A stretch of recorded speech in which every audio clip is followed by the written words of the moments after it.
अरे किसी सर के वही सारी है क्या?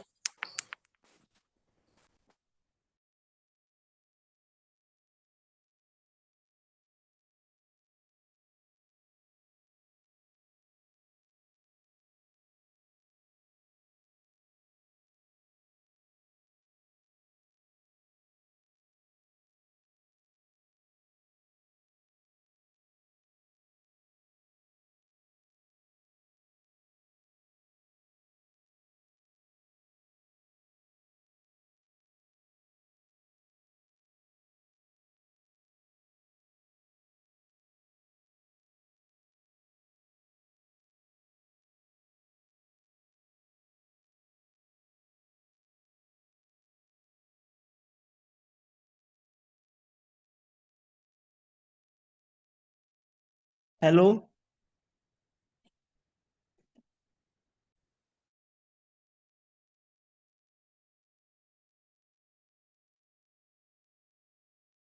भैया आपको वही सारी है क्या सर की? ये बस मुझे ही नहीं आ रही। नहीं आ रही है। आ रही है? नहीं। नहीं आ रही? नहीं। ठीक है, मैं कॉल करती हूँ।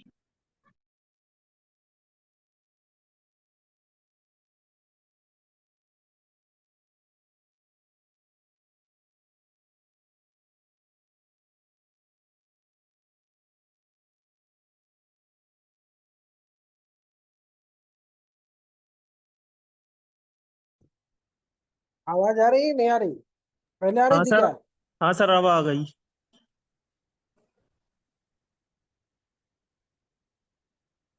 बताते में नहीं हो आप लोग।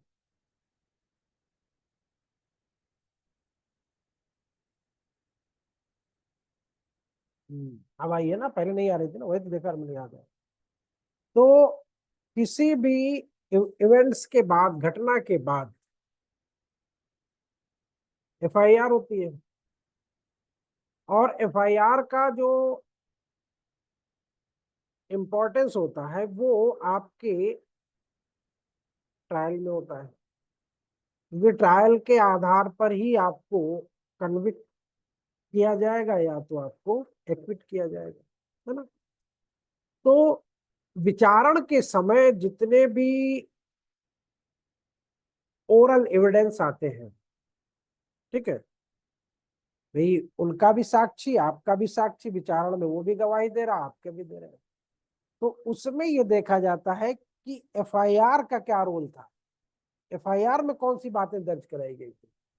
यानी विचारण के, यानी ट्रायल के टाइम पर ओरल एविडेंस जो, यानी ओरल एविडेंस जो दिए जा रहे हैं, उनको कोरोबोरेट करने के लिए, उनको संपोषक करने के लिए, उनसे मिलान करने के लिए आपके इस एफआईआर की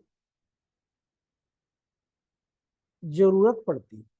और ये एक एक्सट्रीमली वाइटल जिसको बोलते हो, और एक एवेल्युएश जिसको बोलते हैं ना, एक बड़ा इंपॉर्टेंस जिसको बोल सकते हो, बड़ा ही इंपॉर्टेंस ये एविडेंस होता है।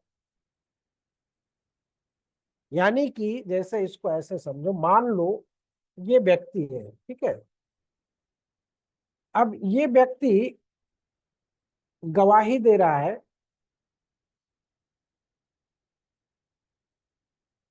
ए की तरफ से। एक दूसरा व्यक्ति है, ये गवाही दे रहा है बी की तरफ से, है ना। अब ये दोनों जो साक्षी है वो डिफरेंट डिफरेंट है, यानी इनके पार्टी का ये व्यक्ति, इनके पार्टी का ये व्यक्ति। अब मसला ये आता है कि दोनों की बात में संदिग्धता आ रही है, या दोनों की बातें जो है अपने अपने अकॉर्डिंग हो रही हैं, वो अपने हिसाब से बोलेगा, वो अपने हिसाब से बोलेगा।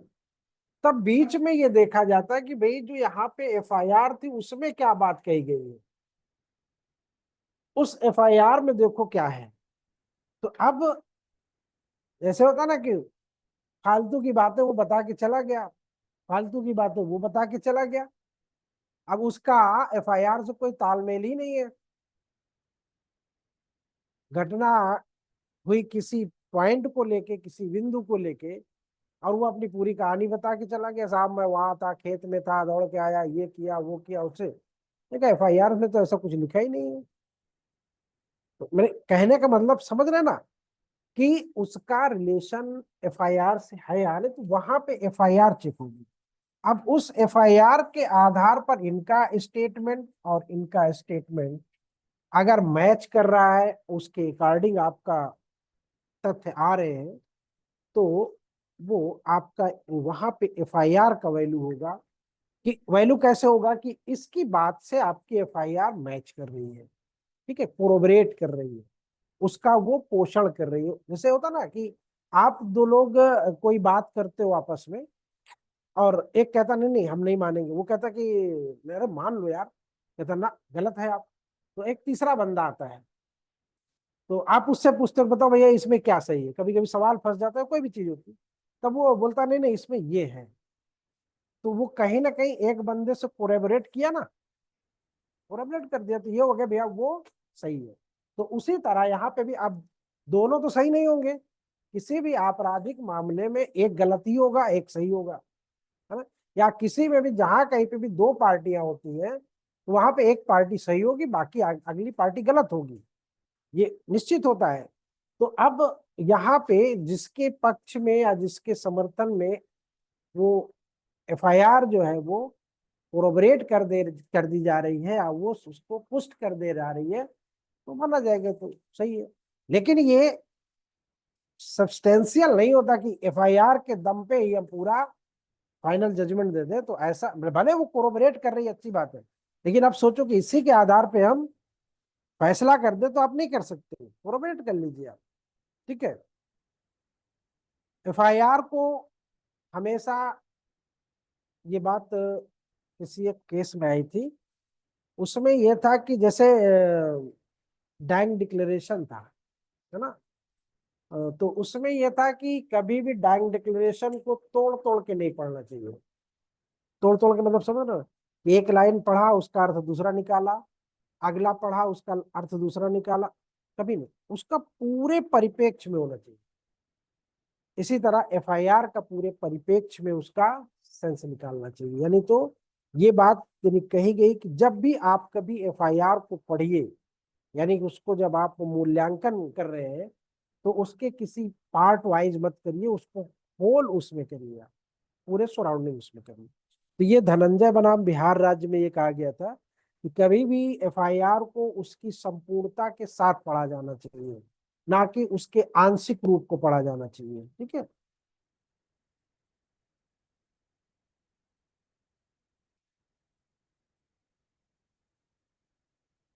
हम्म,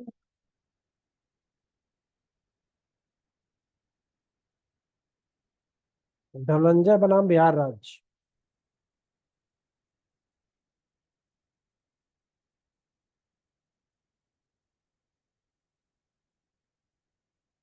अब FIR में जो सूचना होती है वो किस बात की होती है? FIR में जो सूचना होती है वो यही तो होती है ना कि कितने लोग थे, कितने किस अस्त्र से लैस थे, समथिंग टाइप में जो भी आपने वहां पे इवेंट्स पे देखा, जो भी चीजें आपको दिखाई दी, उन्हीं का तो वहां पे वर्णन कराते हैं FIR में। पूछते भी है कि भाई कितने लोग थे, बोले आप 4 लोग थे, क्या क्या लिए थे, तो आप 2 लोग राइफल लिए थे, 2 लोग ये लिए थे, 2 लोग वो लिए, समथिंग टाइप में आप पूरा वर्णन वहां पे उसका लिखाओगे, और फिर पूरे वर्णन के साथ उसको पढ़ा जाएगा। FIR में जो साक्ष्य का एक इसको इंसाइक्लोपीडिया बोला जाता है, इंसाइक्लोपीडिया, समझ रहे हो ना,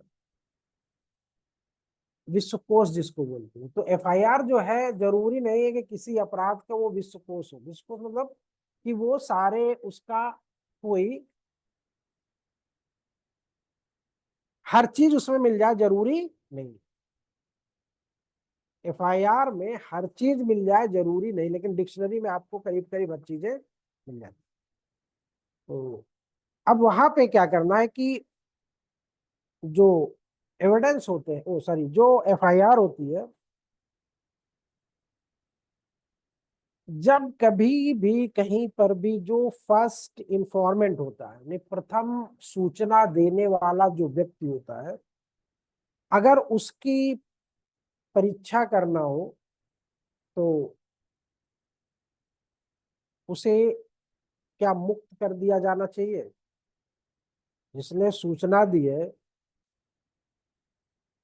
उसको क्या एग्जामिनेशन से मुक्त कर देना चाहिए, परीक्षा से मुक्त कर देना चाहिए बचाव पक्ष द्वारा?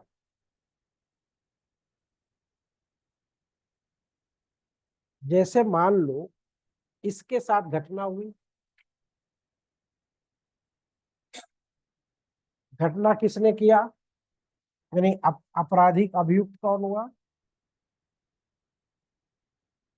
अभियुक्त हुआ, ये पीड़ित हुआ। अब यहाँ पे ये देखो एफआईआर कौन कराएगा? इसका कोई ना कोई जानने वाला या खुद ये करवाएगा। तो इंफॉर्मेंट कौन होगा? ए होगा, इंफॉर्मेंट ए होगा ना। अब बचाव पक्ष कौन होगा इसमें? बचाव पक्ष ये होगा, क्योंकि ये अभियुक्त है तो फंसेगा कौन? यही तो फंसेगा। अब यहाँ पे ये कह रहा है कि क्या प्रथम इत्तला कर्ता को बचाव पक्ष द्वारा परीक्षा करने से मुक्त कर दिया जाता है और उसकी इत्तला को बचाव पक्ष द्वारा अपनी सम्मति देकर स्वीकार कर लिया जाता है, तब वो अभियोजक के साक्ष्य का अंग बन जाती है। यानी कहने का मतलब ये कि आपकी जो एफआईआर है वो एपीओ के लिए, यानी सहायक लोक अभियोजक या लोक अभियोजकों के लिए, दोनों हो सकते हैं, कब वो एविडेंस बनेगा, कब वो साक्ष्य बनेगा, ये बात है। तो यानी कि जब इन्फॉर्मेंट को उस एफआईआर को प्रूफ करने के लिए, यानी उसका साक्ष्य देने के लिए मना कर दिया गया। मना करने का मतलब ये होता है कि ये व्यक्ति उस चीज को स्वीकार कर रहा है, और जब कोई चीज आप स्वीकार कर लेते हो तो क्या उस पे भी आपको कुछ करने के लिए बोला जाता है क्या? नहीं बोला जाता ना। तो उसी तरह यहाँ पे कि जब ये बचाव पक्ष जो है, जब ये एफआईआर को स्वीकार कर रहा है कि हाँ भैया घटना घटी थी, हम ही दोषी नहीं, हम ही लोगों ने किया था, तो उसने स्वीकार कर लिया। जब स्वीकार कर लिया तो अब अभियोजन पक्ष क्या करेगा, यानी कि जो अभियोजन है, अभियोजन का क्या काम होता है? अभियोजन का सिर्फ एक काम होता है और वो काम होता है उसको अपनी ईमानदारी से करना। वो क्या होता है, यानी एक सफल अभियोजक किसको कहा जाएगा? एक सफल अभियोजक किसको बोला जाएगा? जो अपराध अभियुक्त को सजा दिला दे। तो अब इसके हाथ में एफआईआर की, जिसको इसने स्वीकृत किया है, वो उसके पास एक साक्ष्य के इंग्रेडिएंट्स में एक और पहलू जुड़ गया है, एक चीज उसके हाथ में और आ गई है। अब वो एफआईआर के आधार पे भी आपको फंसाने की कोशिश करेगा। ठीक है, यानी कहीं से आपको बच के जाने नहीं देना चाहता। क्यों? क्योंकि आपने एफआईआर को स्वीकार भी तो कर लिया है। ठीक, तो ये बात हो गई। इसके बाद मामला ये आता है कि प्रथम इत्तला रिपोर्ट की विषय वस्तु क्या होगी, वो मैंने अभी बताया। इसका जो सब्जेक्ट मैटर होता है वो क्या क्या होता है, उसमें राज्य के भीतर या राज्य के बाहर से अगर कोई, जैसे होता ना कि अपराध हुआ तो अपराधी का नाम, उससे प्रयोग किए गए विपंस वगैरह सारी चीजें उसमें वर्णन होगा। लेकिन अगर मान लो वो अपराध कहीं बाहर राज्य से हो रहा है, किसी दूसरे स्टेट के साथ हो रहा है ना, तो क्या एफआईआर में सिर्फ घटना ही थोड़ी ना होती है, और भी चीजें होती है। जैसे आपका इकोनॉमिकल ऑफेंस होते हैं, स्टाम्प वगैरह चोरी हो गए या स्टाम्प, फर्जी स्टाम्प बनाए गए। अब फर्जी स्टाम्प मध्य प्रदेश में बनाए गए, बेचे यहाँ पे गए, है ना। तो ऐसे सब मामलों में उस एफआईआर में जो भी होगा, किस राज्य के भीतर किया गया, किस राज्य तक किया गया, मतलब उसका एक्सपेंशन कहाँ तक था, वो सारी बातें उस एफआईआर में आपको दर्ज करनी होगी। ठीक है।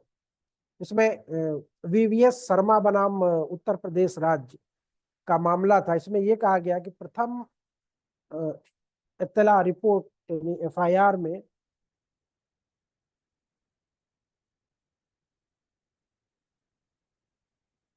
एफआईआर में मस्तिष्क का, ब्रेन का पूर्णतः अप्रयोज्य प्रदर्शित हो रही है, नॉन एप्लीकेशन। एफआईआर से मस्तिष्क का पूर्णतः अप्रयोज्य प्रदर्शित होना।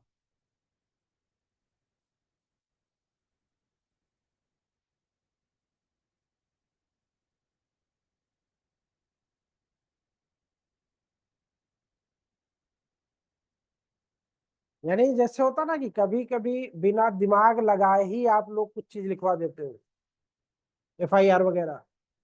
अब उसमें क्या होता है जब बिना दिमाग लगा, उत्तर प्रदेश राज्य, जब आप उसमें बिना दिमाग लगाए एफआईआर करते हो तो वो आगे चल के कहीं ना कहीं फंस जाएगी।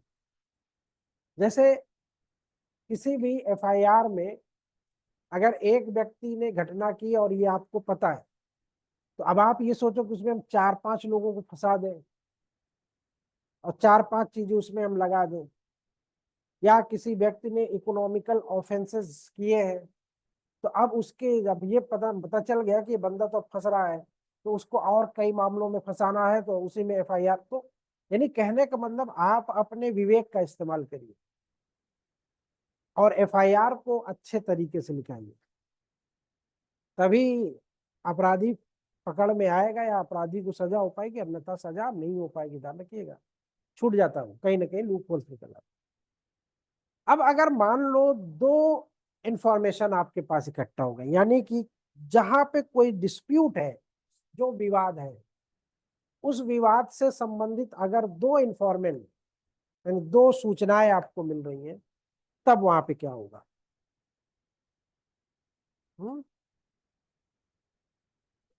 यानी दो एफआईआर लिख दी गई एक ही मामले में, तो ऐसी सिचुएशन में क्या? हाँ,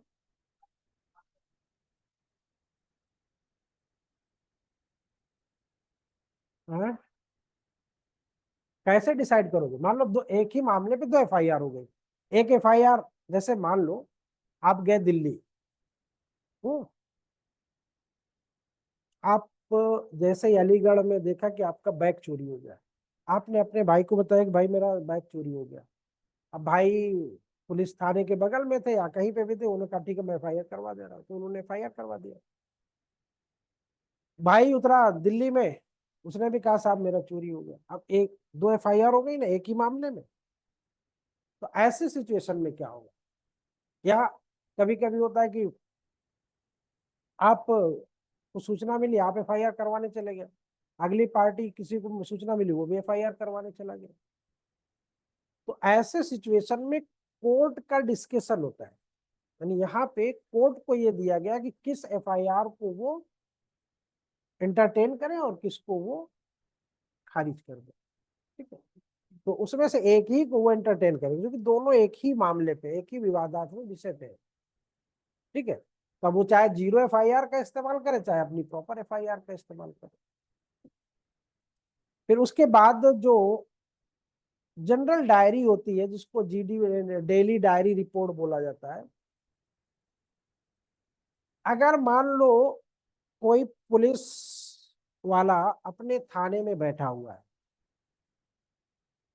कोई फोन आता है और फोन पे ये कहा जाता है कि साहब ऐसे ऐसी घटना घट गई, चोरी हो गई, उसने क्या क्या उठाया अपनी जीडी में उसको नोट कर, क्योंकि होता है हर एक चीज नोट होती है।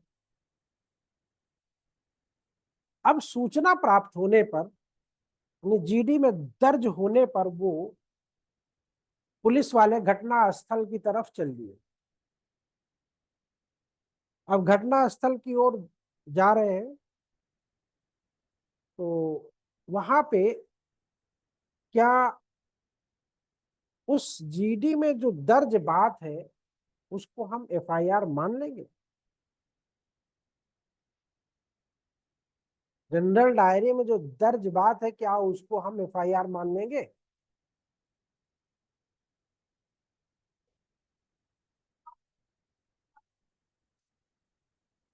अभी वहां पे अभी डायरी वो वाली नहीं जाती, डायरी दूसरी वाली जाती।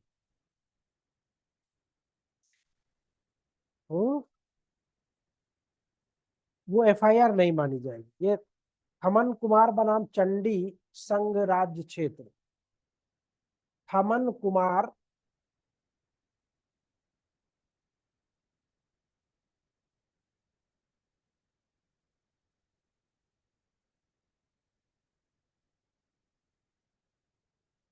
बनाम चंडीगढ़ संघ राज्य क्षेत्र।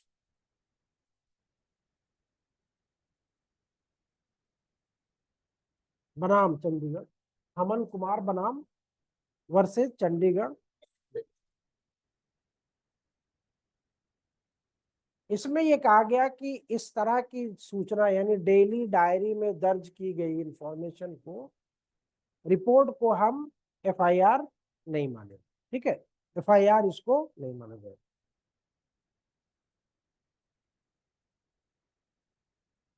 अब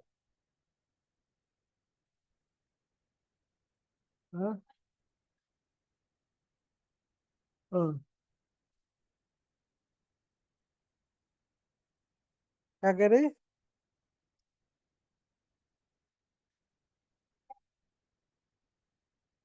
हम्म, एक दूसरा केस आया था। अब इसमें तो कहा कि नहीं माना जाए क्योंकि इसमें भी खाली आपको सूचना मिली, आपने डायरी में चढ़ाया और आप चले गए घटनास्थल की तरफ।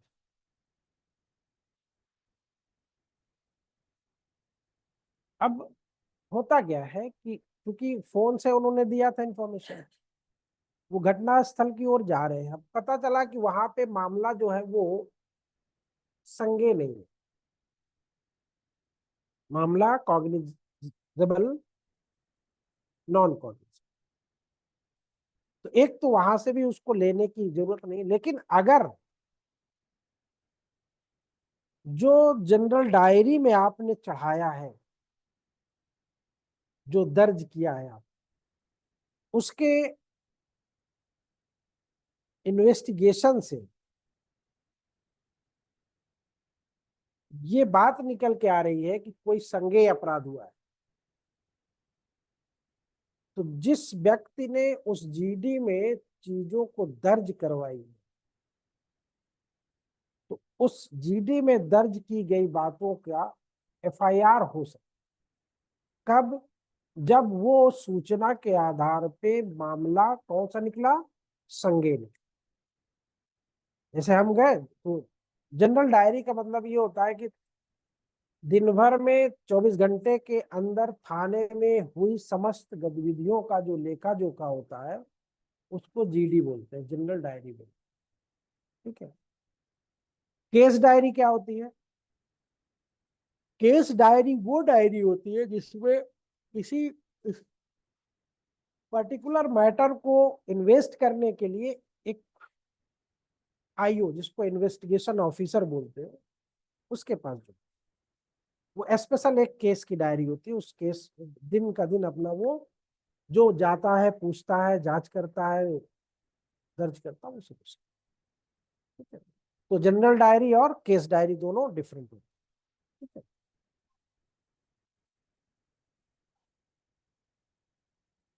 जनरल डायरी एक ही होती है। ठीक है। वो एफआईआर होता अलग अलग। ठीक है। जो जहां पे नॉन कॉग्निजेबल होगा वहां पे वो खाली अपने जीडी में चढ़ाएगा और भेज देगा आपको, आप जाइए। क्योंकि आप थाने पहुंच चुके हो ना, थाने जब आप पहुंचते हो तो आपको भगाया नहीं जाता, आपकी बात लिखी जाती है। अब बात लिख ली गई और वो पुलिस वालों ने उसकी जांच तहकीकात किया, तहकीकात करने के बाद पता चला कि ये तो नॉन कॉग्निजेबल है, कोई मतलब नहीं है।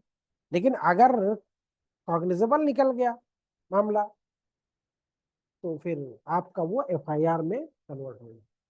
ठीक है। तो ये सुपरिटेंडेंट ऑफ पुलिस सीबीआई बनाम तपन कुमार सिंह में ये मामला कहा गया, हमने बात की थी। Superintendent of police CBI, superintendent of police CBI बनाम तपन कुमार सिंह।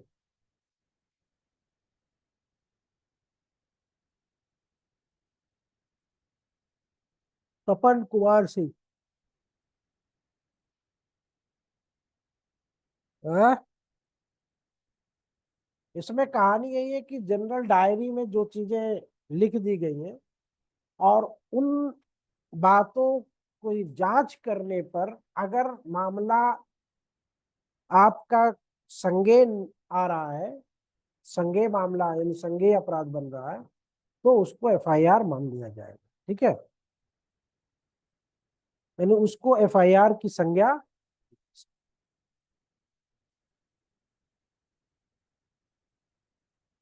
नहीं, ये कॉग्निजेबल आ रहा है, संज्ञेय आ रहा है, ये कॉग्निजेबल आ रहा है। हाँ?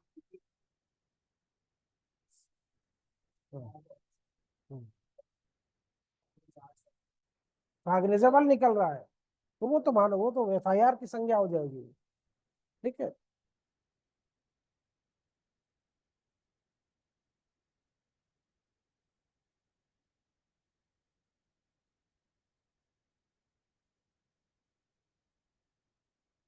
हाँ।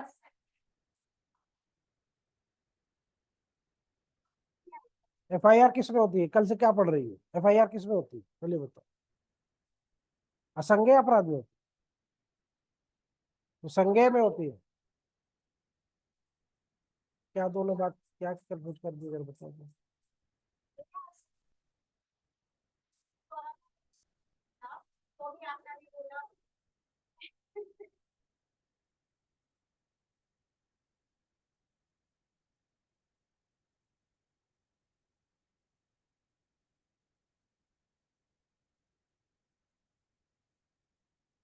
जीडी है, ठीक। इसमें हमने कॉल किया कर्नलगंज थाने को, साहब मेवहाल पे ऐसी ऐसी घटना घट गई। ठीक है, पुलिस वाले आए, इन्वेस्टिगेशन उन्होंने किया,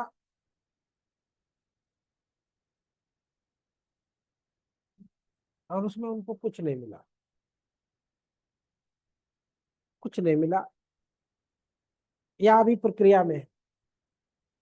तो क्या इस बात को, इस काल को, या इस जीडी में जो बात सुनने के बाद हमने दर्ज किया है, क्या इसको एफआईआर मान लिया जाएगा?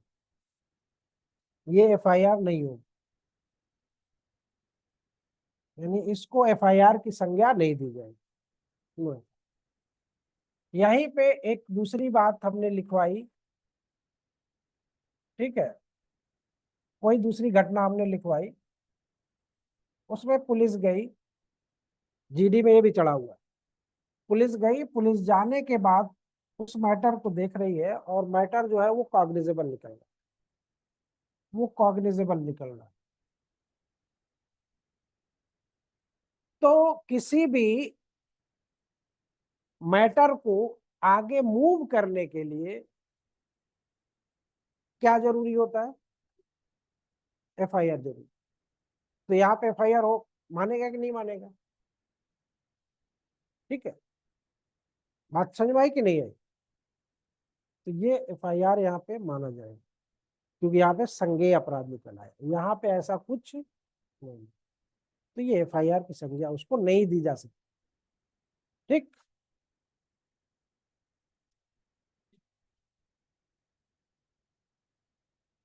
अब अगर एफआईआर में विलंब होता है तो उसका क्या इम्पैक्ट होता है?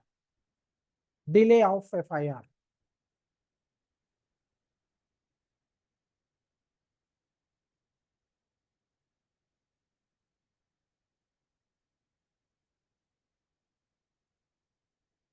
अगर एफआईआर को देने में, या एफआईआर दर्ज कराने में, या एफआईआर को लिखाने में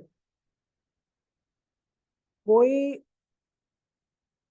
असम्यक या अनरीजनेबल, अनरीजनेबल, अनरीजनेबल समझ रहे हैं? अयुक्तियुक्त विलंब हो रहा है, तो वहां पर न्यायालय को इन्फॉर्मेंट के, यानी कि जो इत्तलाकार है, जो सूचना दाता है, उसके, जिसको कहते हैं ना कि उसके ईमान को देखिए, उसकी क्या बोलते हो हिंदी में उसको, कि अ, जो सतर्कता होती है, जो कुछ लोग छिपा के रखते हैं,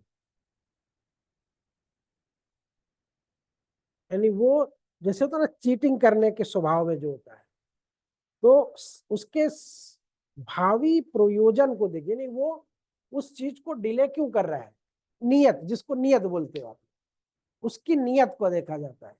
भैया मामला इतने दिन हो गया, आपने इतना लेट कर दिया, मामला क्या था, आपकी नियत में कहीं ना कहीं हमको खोट नजर आ रहा है। क्यों? क्योंकि इसमें कोई रिजनेबिलिटी भी नहीं है। यानी कि ना तो बारिश हो रही है और ना तो कोई दूरी है, फिर भी आप 4 दिन बाद एफआईआर करवा रहे हो।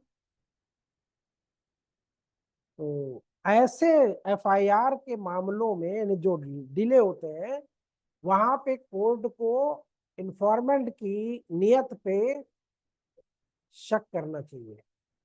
शक करना चाहिए मतलब, यानी उस पे अपनी निगाह को सतर्कता से रखना चाहिए। किसको? कोर्ट को। अगर वो सतर्क निगाह नहीं रखता है तो धोखा देके निकल जाएगा बंदा। बात समझ में आई कि नहीं आई? जैसे कोई चीज होता है, जैसे यहाँ पे भी अगर उसका एग्जाम्पल दे तो यहाँ पे भी बहुत सटीक फिट हो जाता है। जब लोगों की नियत में थोड़ा से खोट आता है ना, तो जब किसी भी चीज की आपको एक डेट फिक्स है, ठीक है, अब उस डेट के बियॉन्ड आप जा रहे हो, और आप जा रहे हो कि इस डेट को हम धीरे धीरे करके उसको हम अगले महीना में प्रवेश करवा दें। बात समझ रहे नहीं समझ? जैसे मान लो कोई काम आपको 3 तारीख को करना है या 4 तारीख को करना है ना, अब आप उसको आखिरी में जाके 29 तारीख को कर रहे हो, तो अब दोबारा जब आपको 3 या 4 तारीख में करना है, तो वो एक संशय पैदा नहीं करेंगे, सर अभी तो 3 महीने 2-3 दिन पहले तो हुआ है, तो अब आप अगली तारीख पे आप बहस नहीं कर सकते उससे। क्यों? क्योंकि वो लॉजिक दे देगा, साहब अभी 3 दिन तो हुआ है, तो आप भी संशय में पड़ोगे, आप भी सोचोगे कि यार हो सकता है मैं गलत हूं। तो इस तरह पे कोर्ट को बिल्कुल सतर्क निगाह रखनी चाहिए कि इतना डिले क्यों किया। हो सकता है कि उसमें मिर्च मसाला लगाता रहा हो, चीजों को तोड़ मरोड़ करता रहा हो, एविडेंस के लिए कोई नया विकल्प तैयार करता रहा हो, ये भी तो हो सकता है। तो जैसे पुलिस वाले जब अरेस्ट करते हैं, तो अब पता लगा कि जिस वक्त उन्होंने अरेस्ट किया, अब ये बात उसके एंटी पार्टी को पता चली कि वो बंदा अरेस्ट हो गया, तो कहा साहब ऐसा करिएगा, इसके ऊपर चरस लगा दीजिएगा या इसके ऊपर कट्टा लगा दीजिएगा। अब बोले यार कट्टा तो नहीं है, बोले साहब एक दिन रुक जाइए, हम ढूंढ के देते हैं आप, है ना। अब वो एक दिन ढूंढने में कहा साहब मिल नहीं पा रहा है, कहा बस थोड़े दिन और रुकिए, एक दिन और रुकिए, देता हूँ। दूसरे दिन उन्हें कट्टा लाया, कट्टा उसको दे दिया। अब कह रहा अब एफआईआर लिखाइए। जबकि एफआईआर कब हो जानी चाहिए? जब आपने उसको पकड़ा तभी एफआईआर दर्ज होनी चाहिए। वो आपने 2 दिन बाद लिखा एफआईआर। वो कह रहा साहब मेरे पास कुछ नहीं था, मैं तो निहत्था था, इकट्ठा कहाँ से आ गया। अब वो चिल्लाता रहे, पुलिस वालों ने लिख दिया तो लिख दिया। तो फिर अब वो कहानी भी बताया कि साहब मेरा एंटी पार्टी वाला जो है उन्होंने मुझको फंसाया। तो आपकी नहीं मानी जाएगी। वहां पे आपको आपके जो कागज होंगे, जो आपके पेपर होंगे, वो माने जाएंगे। तो विलंब जो होता है एफआईआर में। फिर इसी तरह जो सेक्सुअल ऑफेंस होते हैं, उनके रेफरेंस में भी यही होता है कि जैसे मान लो इसमें पृथ्वी चंद बनाम हिमाचल प्रदेश का एक केस था। पृथ्वी चंद बनाम हिमाचल प्रदेश राज्य का। इसमें एक अवयस्क बालिका के साथ रेप होता, और उस घटना के बाद उस लड़की ने अपनी सारी बातें अपनी माँ को बता दी, और अन्य महिलाओं को भी उसने बता दिया कि मेरे साथ क्या। परंतु कार्रवाई के बारे में अभियुक्त के पिता, अभियोक्त्री के पिता, प्रोक्यूट्रिक्स जो होती है, अभियोक्त्री के पिता के आ जाने के बाद निर्णय लिया जाना। इसके बाद सरपंच से राय ली गई, और ये सब करते कराते शाम और अंधेरा हो जाने के कारण दूसरे दिन प्रातःकाल पुलिस स्टेशन जाने की सलाह दी। दूसरे दिन एफआईआर दर्ज की गई। इन सरकमस्टांसेस के आधार पर न्यायालय ने यह कहा कि क्या ये कह देगा क्या कि एफआईआर दर्ज करने में विलंब हुआ है? इसमें डिले नहीं हुआ। ये एक प्रॉपर चैनल से चलती है। रेप हुआ, उसने बातें बताई, फिर उसके पिताजी का इंतजार हुआ, फिर पिताजी ने सरपंच से मशवरा किया, रात हो गई, अब रात में ना जाके सुबह उसने जाके दर्ज कर दिया। तो इसको न्यायालय ने कहा कि ये विलंब नहीं, इसमें डिले नहीं माना। ठीक है, तो अमूमन ऐसे मामलों में अगर और भी डिले हो जाता, ये तो रात का मामला सुबह हो गया, अगर और भी डिले हो जाता 2-4 दिन, 6 दिन, 4-7 दिन, तो भी उसमें बहुत ज्यादा हो। लेकिन होता क्या है कि एविडेंसरी वैल्यू जो होता है वो कम हो जाता है, जो मूल साक्ष्य मिलने चाहिए थे वो वीक हो जाते हैं, ये बात। ठीक है, अब इसके बाद आपका नेक्स्ट बात जो एफआईआर में आती है वो ये है कि अगर किसी भी एफआईआर को मजिस्ट्रेट के पास भेजने में विलंब हो, अब एफआईआर को मजिस्ट्रेट के पास भेजने में विलंब,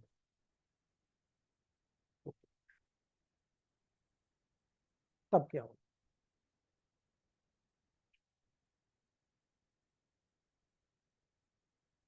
तो एफआईआर को मजिस्ट्रेट के पास भेजने में 3 दिन का डिले हो गया, 3 दिन लेट हो, और उस देरी का कोई स्पष्टीकरण नहीं दिया गया। जबकि किसी भी चीज का अगर कुछ होता है तो उसका स्पष्टीकरण दिया जाना जरूरी, वहां पर वो विलंब घातक माना गया। विलंब घातक मतलब वाइटल, जिसको बोलते हैं ना कि बड़ा नुकसानदेह था, वाइटल था। और अगर विलंब किसी रीजनेबिलिटी के कारण हो रहा है, किसी विश्वसनीयता के कारण हो रहा, तो उसे घातक नहीं माना जाता। ठीक है, और यानी कहने का मतलब कि अल्टीमेटली एफआईआर आपको प्रॉपर टाइम में मजिस्ट्रेट के पास क्या करना चाहिए, पहुंचा देना। कल जीएस ज्यादा पढ़ा दिए थे क्या? कल जीएस ज्यादा हो गया था क्या? तो भाग क्यों गए ऐसे है?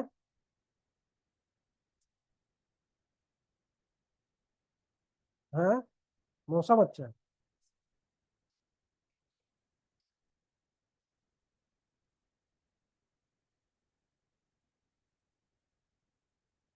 कितने दिन के अंदर? नहीं, 3 दिन डिले कर दिया गया। जैसे आज चली जानी चाहिए रिपोर्ट, 3 दिन डिले कर दिया है, और कोई कारण नहीं बताया, तो वो घातक हो जाता है, वो नुकसानदेह हो जाता है। लेकिन अगर कोई कारण है क्यों नहीं हम भेज पाए, तो वहां पे कोई ऐसा इशू नहीं होता। ठीक है, ना ना ना ना, कोई जरूरी नहीं, वो 24 घंटे में वैसे भी लेके जाते हैं ना, वो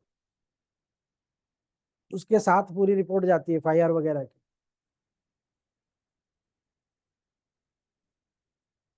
अब अगर एफआईआर झूठी हो गई तो FIR find to be false. अगर एफआईआर झूठी हो गई तो क्या होगा?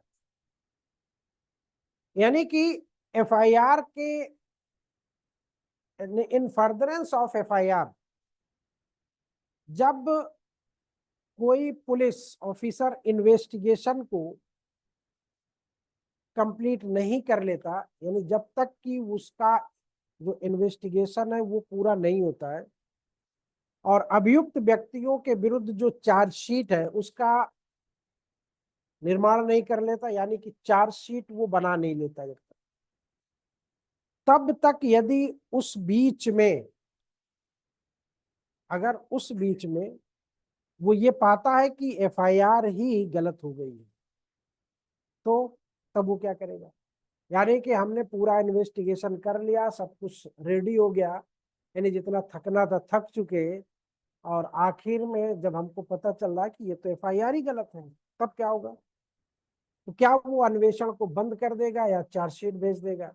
या अन्वेषण अभी कंटिन्यू है तो अन्वेषण को वो कंटिन्यू रखेगा।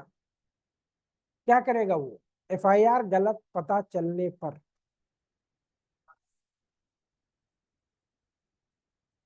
हाँ?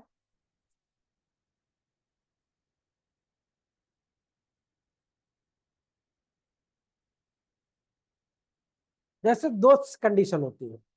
एक कंडीशन ये होती है कि सारा कुछ डन हो गया, हमने इन्वेस्टिगेशन के लास्ट पेज पे पहुंच गए, लास्ट सीन पे। लास्ट सीन में ये पता चला साहब ये तो आपकी जो एफआईआर है ना ये गलत है, रॉन्ग है, वो फॉल्स है, आपकी एफआईआर झूठी है। अब ऐसा नहीं है कि वो गलत, अब चूंकि पता चल गया कि एफआईआर गलत है, एफआईआर गलत है तो इन्वेस्टिगेशन पूरा गलत हो गया।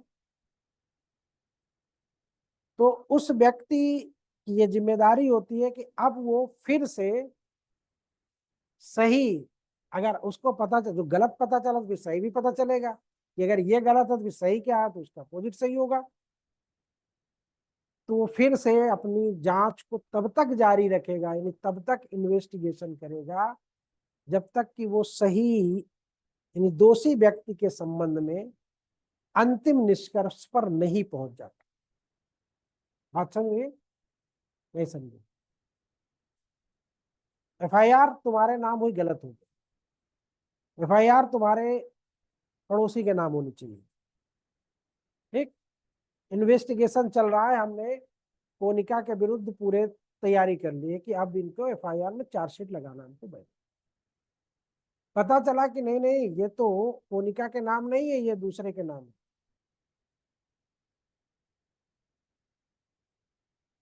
अब हमको पता चल गया, हम इन्वेस्टिगेशन करें, तो हम अपने इन्वेस्टिगेशन का डायरेक्शन क्या करेंगे? घुमा दें। अब जब तक कि वास्तविक जो रियल में दोषी व्यक्ति है, अभियुक्त है, जब तक उसके पास नहीं हम पहुंचते हैं तब तक हमारा इन्वेस्टिगेशन क्या होगा? कंटिन्यू है, उसी एफआईआर को कन्वर्ट कर लिया जाए। ठीक है?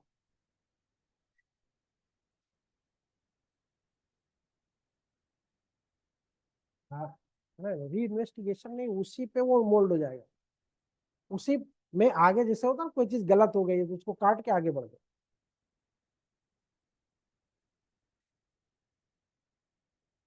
हाँ हाँ हाँ,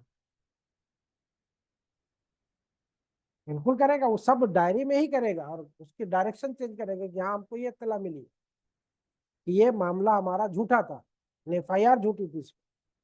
अब ये एफआईआर इसमें इस व्यक्ति के नाम से, अरे तो वो उसी में पूरा करेगा। फिर कुछ प्रकरण उसी से भी जुड़े, मतलब कहानी जुड़ी है दोनों से, लेकिन मामला उल्टा हो गया।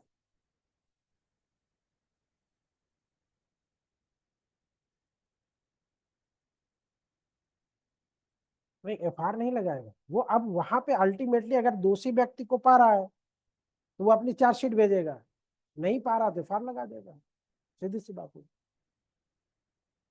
यानी कि कोई भी काम आप कर रही हो, ठीक है, आपको बीच में पता चला ये गलत है, तो क्या करोगे? उसको वहीं पे छोड़ के दूसरा आगे बढ़ोगी? फिर बैठ जाओगी वहीं पे कि अब नहीं करेंगे? तो आपकी जिम्मेदारी है सही व्यक्ति तक पहुंचना। ठीक है? आपको वो प्रकरण, एफआईआर झूठी हुई सही हुई हमसे इससे मतलब नहीं, हमें अपने रिजल्ट पे पहुंचना। अब पता चल गया कि गलत है तो उसको सुधार लीजिए, सही व्यक्ति की तरफ डायरेक्शन करिए। ठीक है? तो फॉल्स एविडेंस में ये होता है, वो फॉल्स एफआईआर में।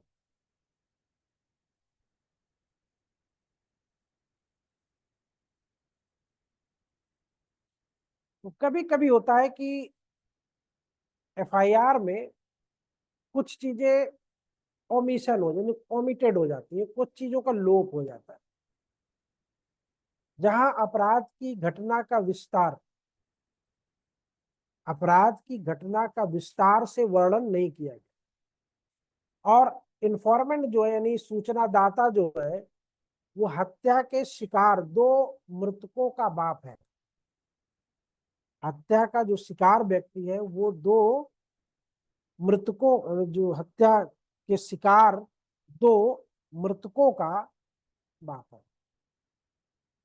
अब उसमें न्यायालय में हत्या की घटना का विस्तार इस आधार पर उसको बताया गया कि दुर्बल बुद्धि का होने के नाते वो पुलिस थाने पर विस्तृत रिपोर्ट नहीं दे सकती। तो वहां पे ये तर्क क्या स्वीकार कर लिया जाएगा कि आपने एफआईआर सही नहीं लिखाई, यानी आपने ये नहीं लिखाया कि जो व्यक्ति मरा है वो दो बच्चों का बाप था या दो मृतकों का बाप था। तो अगर इस तरह का कोई लोप होता है, व्यक्ति पूरी सूचना नहीं दे सकता है, तो वहां पे ये नहीं माना जाएगा कि आपने एफआईआर सही तरीके से नहीं करवाई। मतलब कि कोई पहलू अगर छूट जा रहा है आपकी सूचना देने में, अमूमन छूट जाता है। जैसे आप लोगों का सवाल लिखते वक्त कुछ ना कुछ वर्ड छूट जाता, तो अब किसी के बारे में भी आप, आदमी घबराया हुआ था, परेशान होता है, गया साहब हमने उनको मार दिया। अब साहब ने भी नहीं पूछा और आपने भी नहीं बताया कि कितने बच्चों का बाप था, क्या था, कैसे था, ये सब नहीं पता। साहब दो लोग आए और उनको मार के चले गए। आपने एफआईआर लिखा दिया, नाम लिखा दिया, जब पता लिखा दिया, आप चले। तो अब वहां पे और सटीक इंफॉर्मेशन आपने नहीं दिया, या जो और उससे संबंधित हो सकती थी वो सूचनाएं आपने नहीं दिया, तो वहां पे ऐसा ये नहीं माना जाएगा कि आपने एफआईआर में चीजों का ओमिशन कर दिया, लोप कर दिया। ठीक है, बाद में उसको जो कर सकता है।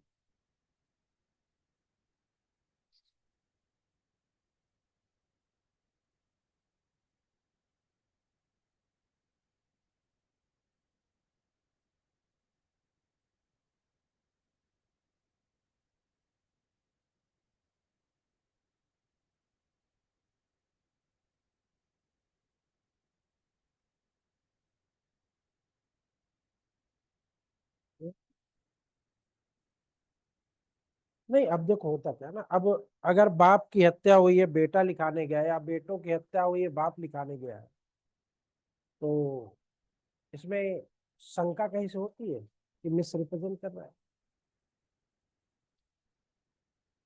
फिर नहीं होता तो इन्वेस्टिगेशन किस लिए होता? तो इंफॉर्मेशन एफआईआर का सीधा सा मतलब होता है कि किसी घटना के बारे में आपको जानकारी मिली। जानकारी में यह था कि फला व्यक्ति ने फला व्यक्ति की हत्या कर दी, या अज्ञात व्यक्तियों ने फला व्यक्ति की हत्या कर दी। तो अब अज्ञात में भी तो नहीं पता ना आपको, कैसे ज्ञात हो जाता है? अज्ञात में भी तो एफआईआर होती कि नहीं होती? तो अब सारी जो जानकारी पता है कि मैं, जैसे मान लो कोई व्यक्ति एक्सीडेंट करके चला गया, गाड़ी नंबर आपको पता हो गया, गाड़ी नंबर से आपने उसका नाम पहचान लिया, बस इतने तो पहचाना, आपने एफआईआर लिखा दिया। अब ये पुलिस वालों का काम है कि वो खोजे उसको, कौन था, क्या था। अब इन्वेस्टिगेशन होगा तब पता चलेगा ना, कितने बच्चे थे, क्या था, कैसे था, किसकी गाड़ी थी, सब ठीक तो बाद ही में ना पता चलेगा, पहले ही चल जाएगा। हाँ बिल्कुल छुपा लेते हैं, तो इन्वेस्टिगेशन इसीलिए तो होता है। इसीलिए तो उसमें ये कहा गया है कि अभी जैसे आपने एप्लीकेशन दिया, ठीक, और पुलिस वाले क्या होते हैं, तुरंत एक्टिव एक्टिव हो जाते हैं, एप्लीकेशन पे एक्टिव हो जाते हैं, एफआईआर भी नहीं दर्ज करते, और लोगों को धर पकड़ शुरू कर देते हैं। तो अब वहां पे जो एप्लीकेशन दिया, जब अगले को पता चलेगा, जब व्यक्ति जाएगा और देखेगा, एप्लीकेशन पढ़ेगा, या उसको बताया जाएगा कि आपने ये किया है, अरे नहीं साहब ये तो बिल्कुल झूठा है, ये तो इसमें कुछ हुआ ही नहीं। तो अगले ने क्या किया था कि कुछ तथ्यों को छुपा लिया था। और अमूमन लड़ाई में या लड़ाई होने के बाद कभी भी आप दूसरे की बात नहीं बताते, सिर्फ अपनी बात बताते, वही बताते हो, जबकि कहीं ना कहीं गलती आपकी भी रहती है, लेकिन आप अपनी गलती को बताते हो क्या? नहीं बताते ना। अगले ने कहा साहब इसने गाली दिया इसलिए मैंने इसको मार दिया, अगले ने कह रहा साहब मैंने गाली दिया ही नहीं, मैंने जबरदस्ती मारने की एफआईआर करवा दी। तो तथ्य छिपाए जा सकते हैं, बिल्कुल छिपाए जा सकते हैं, लेकिन वो कब पता चलेंगे, जब आमना सामना होगा तब ना पता। कोर्ट किस लिए, कोर्ट में मैटर किस लिए जा रहा है। और उसके पहले जब एफआईआर होती है, जांच होती है, किस लिए होती है, इसीलिए तो होती है सब, कि कुछ चीजें छुपी ना रह जाए।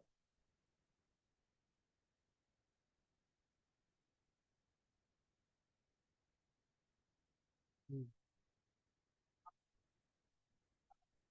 हम्म। एक ही रहे, एक ही रहे। हाँ,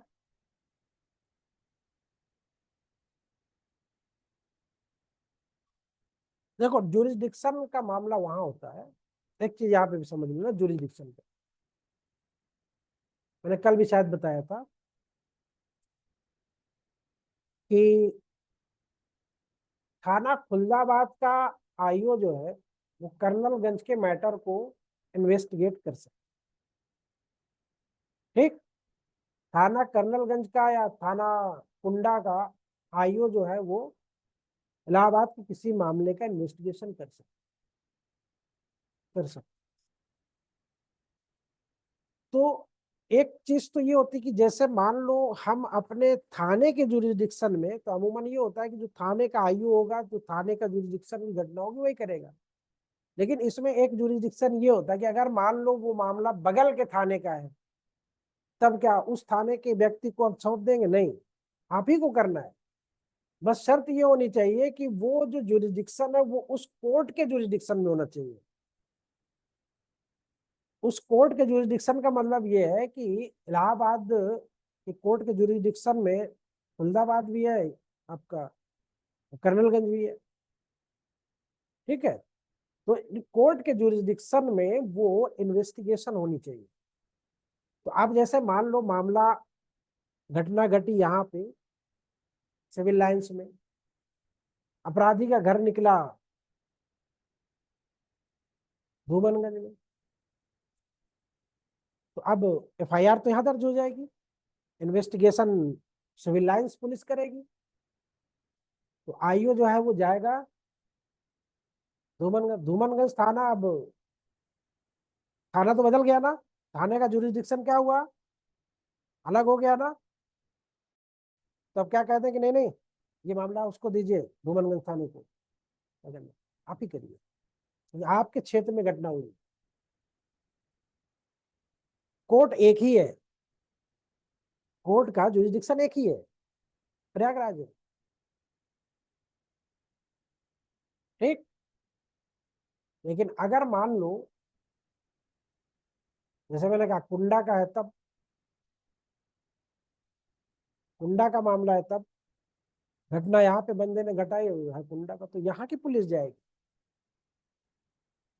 यहाँ की पुलिस जाएगी वो इन्वेस्टिगेशन करने, या उसको ट्रांसफर दे दिया गया है कि आपके संबंधित क्षेत्र से एक इन्वेस्टिगेशन होना है, और उस इन्वेस्टिगेशन में आपको वो शक्तियां दी जा रही हैं जो कि यहाँ के एसएचओ को होती है।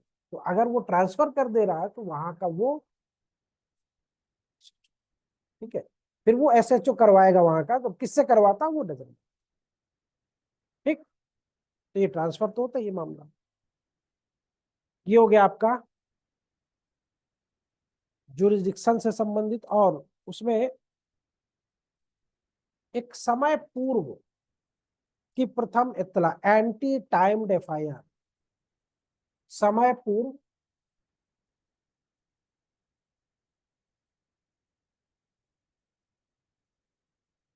एफआईआर, एंटी टाइम,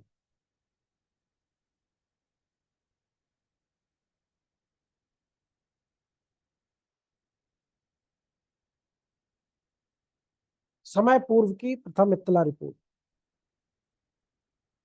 शाम 9:05 पर एफआईआर दर्ज कराई गई। 9:05 पर एफआईआर दर्ज कराई गई।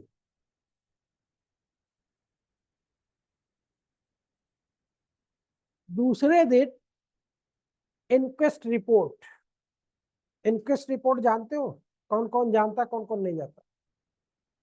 इंक्वेस्ट रिपोर्ट, कौन सा? पुराना वाला 194 कैसे होगा? हाँ 94, हाँ 974 बोल रहे हो। इनक्वेस्ट रिपोर्ट, इसको बोला जाता है मृत्यु समीक्षा रिपोर्ट। अब ये मृत्यु समीक्षा रिपोर्ट क्या होती है? जब किसी व्यक्ति की अननेचुरल डेथ होती, सांप काट लिया, एक्सीडेंट हो गया, है ना, असामयिक मृत्यु हो, तो उसमें मजिस्ट्रेट जो होता है वो इनक्वेस्ट रिपोर्ट तैयार करता है। तो 9:05 पे हमने एफआईआर तो दर्ज करवा दिया, तब तक हो सकता है कि ना मरा रहा हो, खाली बताया कि साहब एक्सीडेंट हो गया, एक्सीडेंट के एफआईआर लिखिए आप, कुछ देर के बाद मर गया हो, तो समय पूर्व एफआईआर हो गई। अब जब समय पूर्व एफआईआर हुई तो उस व्यक्ति के मरने की तो कोई उसमें हमने कोई शीर्षक डाला नहीं कि किस संबंधी घटना, तो बोले हमने एक्सीडेंट डाला है। एक्सीडेंट में चोट लगी है, क्या हुआ है अभी कंफर्म नहीं है, वो चीज हमने छोड़ दिया, वे मर भी तो सकता है। तो अभी उल्लेख नहीं किया गया टाइटल का, क्योंकि हर अपराध का टाइटल, जब एफआईआर होती है तो हर अपराध का टाइटल दिया जाता है, अपराध का शीर्षक, क्या हुई है, चोरी हुई, क्या हुआ, व्यापारण हुआ है, क्या हुआ, लूट हुई है, क्या हुआ, एक्सीडेंट। तो एक्सीडेंट तो कोई वो नहीं है, एक्सीडेंट तो कई प्रकार का हो सकता है, कुएं में गिर के भी एक्सीडेंट हो, मर जाते हैं वो भी तो एक्सीडेंट है। तो उसमें कोई शीर्षक टाइटल एफआईआर में उन्होंने नहीं दर्ज किया। पुलिस घटना स्थल पे रात को 11 बजे पहुंचती, रात के 9 बजे एफआईआर हो गई, पुलिस 11 बजे पहुंच रही है। तो वहां पे शिवराम बनाम उत्तर प्रदेश राज्य के मामले में ये कहा गया कि ऐसी एफआईआर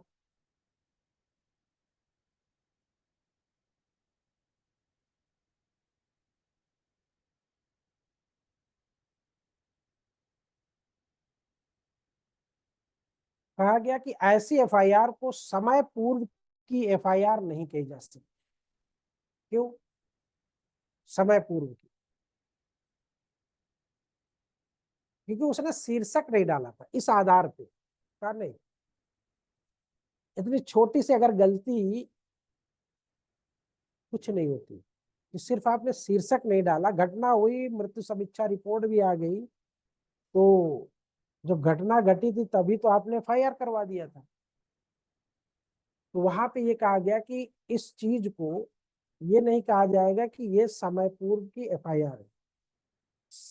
समय पूर्व और समय के साथ सेक्शन 4 पढ़ा है आप लोगों ने, एविडेंस का, रेस जेस्टे, उसमें क्या कहता है कि सीरीज में सेम ट्रांजेक्शन होना चाहिए। तो आज अभी आपने एफआईआर लिखवाई कि साहब एक वहां पे ट्रक और स्कूटी में एक्सीडेंट हो गया, एक व्यक्ति घायल हो गया है और 2 व्यक्तियों को गंभीर चोटें आई, जिसको फला जाके ले जाएगा, तो एफआईआर दर्ज कर। अब उसी में कोई व्यक्ति मर जा रहा है रात को, पुलिस 11 बजे पहुंच रही है, जो मर गया उसकी सुबह जाके वो इनक्वेस्ट रिपोर्ट कर रही है। तो यहाँ पे कहीं पे की घटना में कुछ लैचेज है, कोई कमी है यहाँ पे, सीक्वेंस में है सब। और सिर्फ इतनी सी बात, क्योंकि मृत्यु हो गई है, मृत्यु की समीक्षा रिपोर्ट आपने तैयार, क्योंकि इनक्वेस्ट रिपोर्ट मृत्यु की होगी, लेकिन उसमें उन्होंने मृत्यु नहीं दर्ज किया था। तो अब ये कह लो कि समय के पहले आपने एफआईआर कैसे करवा दिया, यही तो होगा ना, समय के पहले आपने, तो समय के पहले आपने जो करवाई थी वो एक्सीडेंट की थी, अब वो बाद में मर गया तो क्या करें। तो वहां पे ऐसे छोटी छोटी गलतियों को लेके आप डिनाई नहीं कर सकते, ठीक है। तो ये इसको सदविश्वासी भूल भी कह सकते हो, या आकस्मिक, आकस्मिक ही तो है, मर गया तो उसमें क्या किया जा सकता है। तो यहाँ पे इन्वेस्टिगेशन पे उसका कोई खास इम्पैक्ट नहीं पड़ेगा, प्रभाव नहीं।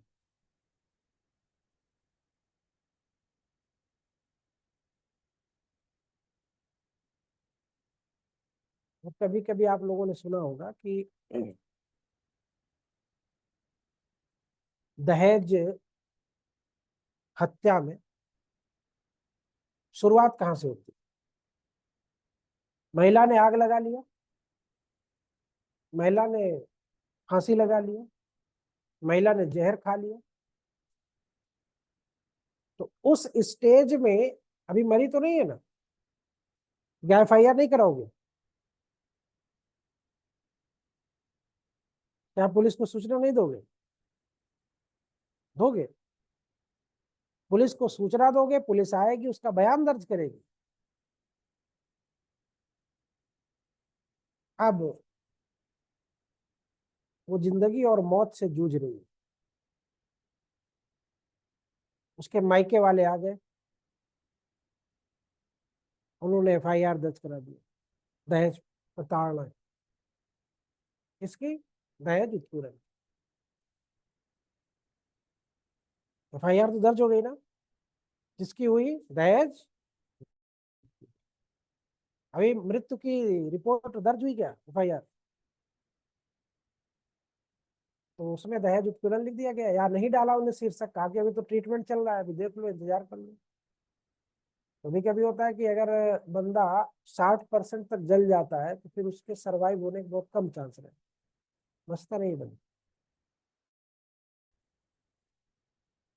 तो 3 दिन बाद वो मर गई,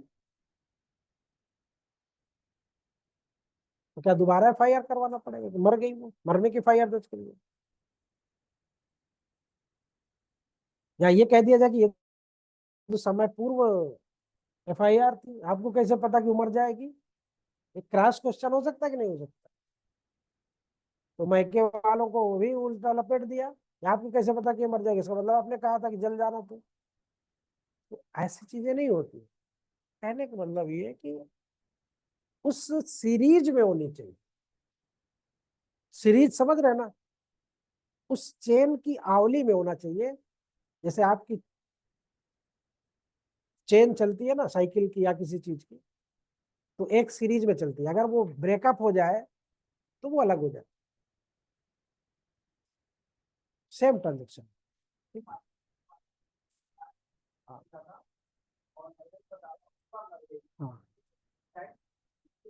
नहीं तो मरने डाइंग डिक्लेरेशन कौन सी बात होगी? उसकी कोई भी बात, अपने मृत्यु के बारे में या अपने उस घटना के बारे में जो भी बात उसने कही, अगर वो मर गई तो डाइंग डिक्लेरेशन हो जाएगा। अब ये कहो कि मायके वालों का FIR डाइंग डिक्लेरेशन हो, वो नहीं होगा। तो इसीलिए तो पुलिस ऐसी घटनाओं पे तुरंत पहुंचती है और दर्ज करती कि आपके साथ क्या क्या हुआ, बताइए आप। ठीक है।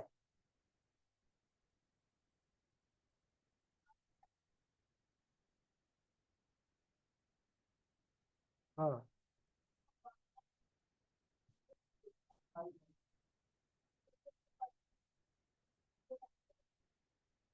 हाँ, डाइंग डिक्लेरेशन क्योंकि वो मरने के पहले लिखी तो वो डाइंग डिक्लेरेशन नहीं होगा, क्योंकि जब वो लिखी थी तो उसके सामने ऐसी कोई कंडीशन नहीं थी।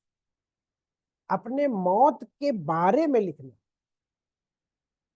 कि मैं इस मौत को कैसे प्राप्त की, जहर खाने के बाद फांसी लगा के, और फिर लिखो, तो फांसी लगा के जब लिखोगे तो उसके हालात दूसरे होंगे, पहले से लिख के डायरी में रख दोगे उसके हालात दूसरे होंगे। ठीक है। तो डाइंग डिक्लेरेशन का मतलब ये होता है कि आपको किसी के समक्ष बोलना है। ठीक है।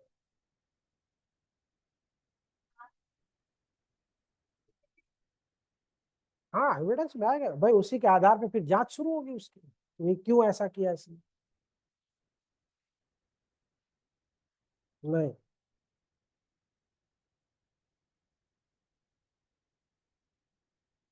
हाँ, एंटी टाइम का मतलब ये होता है कि कोई चीज आज हमने लिखा दिया, ठीक, FIR आज हमने करवा दी, और उसके बारे में कल तक परसों तक कोई घटना नहीं घटी, 3-4 दिन बाद घटना घट रही है, फिर उसी एफआईआर से उसको हम जोड़ रहे हैं, तो वो एंटी टाइम एफआईआर हो जाती है, समय के पूर्व की एफआईआर हो। ठीक है, अब उसको ले जाके वहां पे जोड़ रहे हैं, तो ये संभावना के आधार पर होती है। जैसे एंटिसिपेटरी बेल होता है ना, तो उसमें जो एंटिसिपेटरी बेल होता है वो संभावनाओं के आधार पर होता है कि आपके नाम एफआईआर हो गया तो आपको गिरफ्तार किया जा सकता है इन फ्यूचर कभी भी। तो वो तो समय से होता है, भाई आपके साथ कुछ घटा तभी आपने एफआईआर करवाई। अब आपने समय के पहले एफआईआर बेल ले लिया, तो वो समय के पहले जो चीज आपने कर दिया, हो सकता है कि वो घटे भी, हो सकता नहीं भी घटे। जैसे आपको आशंका है कि साहब ये हमको जान से मार देंगे, आपने एफआईआर दर्ज करवा दी और ऐसा कुछ हुआ नहीं, लेकिन आपकी या उस व्यक्ति की जिसने एफआईआर दर्ज करवाई शंका के आधार पर,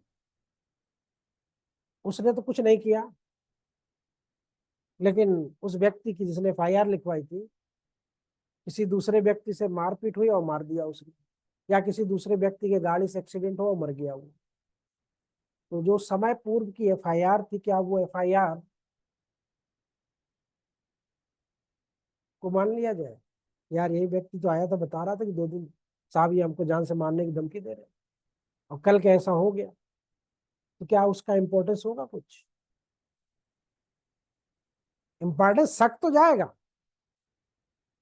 लेकिन इतने समय पूर्व, और फिर जो घटना हुई है वो इस चीज को शो कर रही है कि उस एफआईआर से इसका कोई संबंध नहीं है, ये एक्सीडेंट में मरा या हार्ट अटैक में मर गया है।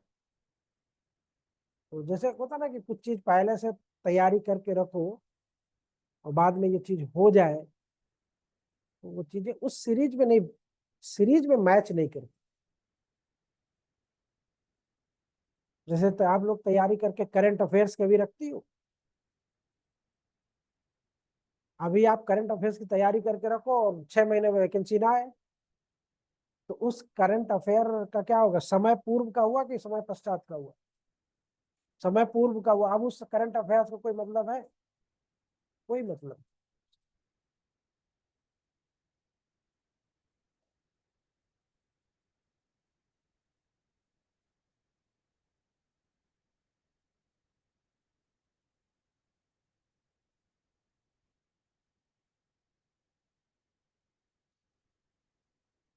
वो हाँ सीरीज में आएगी, वो सीरीज में आएगी। लेकिन उसी उसी हाँ उसी डेंजरस थिंग से ही उसको होना चाहिए। अगर कोई दूसरे मीन से हो रहा है, कोई दूसरे उससे हो रहा है, तो फिर नहीं माना जाएगा। ठीक है, जैसे अभी अपने क्रिकेटर का क्या नाम है, यूपी वाले का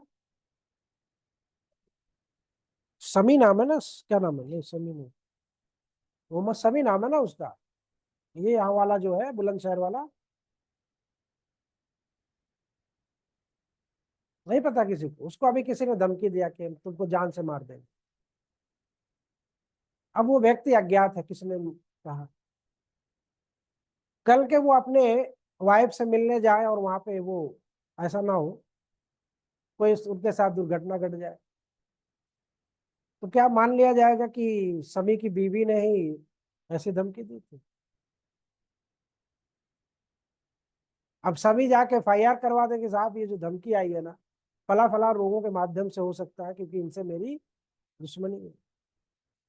कि जब अगर ऐसा कुछ हो गया, ना हो ऐसा, लेकिन अगर ऐसा कुछ हो गया, फिर इन्वेस्टिगेशन इसी बात की तो होती है। जिन्होंने तो ऐसी ऐसी बातें बताई कि वहां से तो इसका कोई मैच ही नहीं है, उसका कोई संबंध ही नहीं है, ये कोई दूसरा संगठन था। तो ऐसे में कभी लोग जो दुश्मन लोग होते फायदा उठा लेते हैं कि आपकी हमारी गजब की शत्रुता है, हमने आपके खिलाफ एफआईआर करवा दिया। अब अब जो हमसे बड़ा आपका दुश्मन है उसको ये बात पता चल गई, उसने कहा कि इस व्यक्ति ने ये लिखाया है कि मेरी जान को खतरा है। अब अगले ने क्या किया कि जो खतरा बता ही दिया तो खतरा ले ही लो, तो उसको ठीक कर दिया। अब आपने एफआईआर में किसको लिखाया था? इनको लिखाया था। अब अगले ने आपकी जिससे दुश्मनी थी आपकी, उससे आपसे इनसे कम उनसे ज्यादा थी, उसने क्या किया? आपको ठोक दिया। अब आपका ब्लेम किस पे जाएगा? Prima facie. हमारा प्राइमा फेसी ब्लेम किस पे जाएगा? इनके ऊपर जाएगा, क्योंकि हमने इनके खिलाफ लिखा है साहब, इनसे हमको हमारी जान को खतरा है। लेकिन ये गेम कौन खेल गया? थर्ड बंदा खेल गया, फंस गई ये। अब इन्वेस्टिगेशन होगा तो हो सकता है कि छूट जाए। मीन्स तरीके सारी चीजें होती है। आया समझ में नहीं आया? तो बहुत सी बातें होती है। फिर इसके बाद मामला आता है कि अब जो एक्यूज्ड होता है, कभी कभी बड़े ईमानदार अपराधी भी होते हैं। अपराधी भी कभी कभी बड़े ईमानदार होते हैं, और खासकर वो जो बीबी पीड़ित होते हैं, जो वाइफ पीड़ित अपराधी होते हैं, बड़े ईमानदार होते हैं। बीवी को मारते हैं, मार मूर के आराम से उसको, हाँ, ठिकाने लगाते हैं, और चापड़ और चाकू लेके जाते हैं थाने में, रख देते हैं साहब। खून से रंगा हुआ चाकू थाने में, दरोगा भी डर, हाँ, दरोगा भी डर गया। कुछ तो सर्वर लेके पहुंच जाते हैं, दरोगा भी डर गया। हाँ, दरोगा भी डर गया। ये क्या कहा साहब? आज इसका मैंने अंत कर दिया, बहुत परेशान कर दिया। तो अभियुक्त व्यक्ति द्वारा जो दर्ज कराई गई सूचना रिपोर्ट है, यानी एफआईआर है, उसका क्या वैल्यू होगा? यदि स्वयं अभियुक्त ने पुलिस थाने में एफआईआर दर्ज कराई है, तो क्या उसको भी संपोषक साक्ष्य के रूप में लिया जाएगा?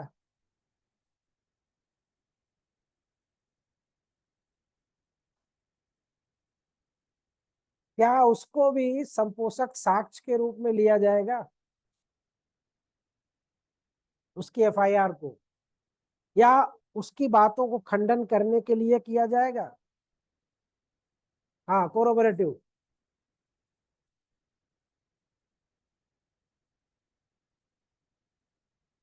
तो यहाँ पे दोनों बातें ना, नो में आती है। नो, ना तो उसकी एफआईआर कोरोबोरेटिव एविडेंस में ली जाएगी, और ना ही उसका जो एविडेंस है वो उसकी बातों का खंडन करने के लिए किया जाएगा, क्योंकि वही तो सब कुछ करके आ रहा है।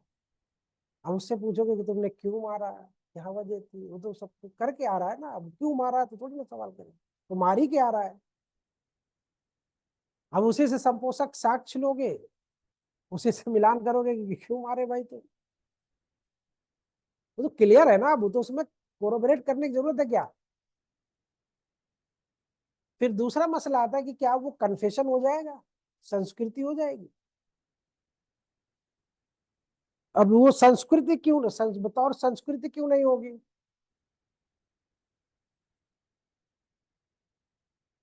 हाँ,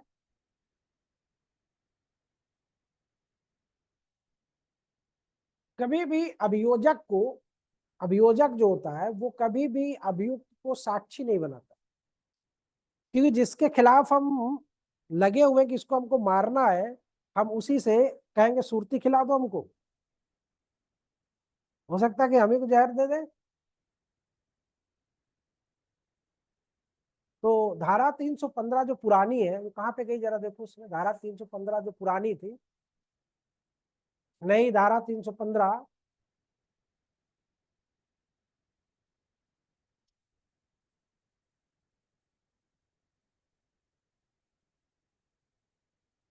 315 नए में कहाँ पे गई?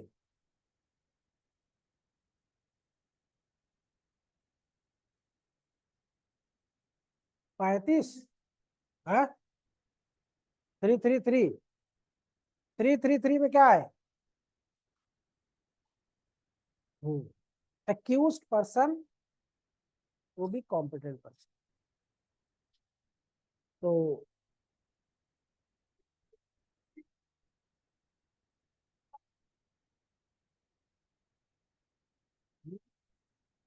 उसको कहीं कहीं साक्षी बनाया जा सकता है, जहां पे अभियोजन को लगेगा कि अब यहाँ पे क्लियर करना जरूरी है, तो वहां पे वो अभियुक्त को साक्षी बना सकता, अन्यथा वो कभी भी अभियोजन की तरफ से साक्षी नहीं हो, याद अभियोजन की तरफ से साक्षी नहीं हो, क्योंकि वो तो उसको फंसाने फंसाना ही उसको अगेंस्ट होगा उसका।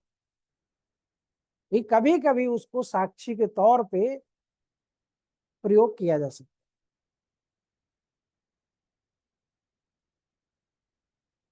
अगर मान लो आपकी इन सुनो, अगर आपकी जो एफआईआर है वो कन्फेशन के समतुल्य है,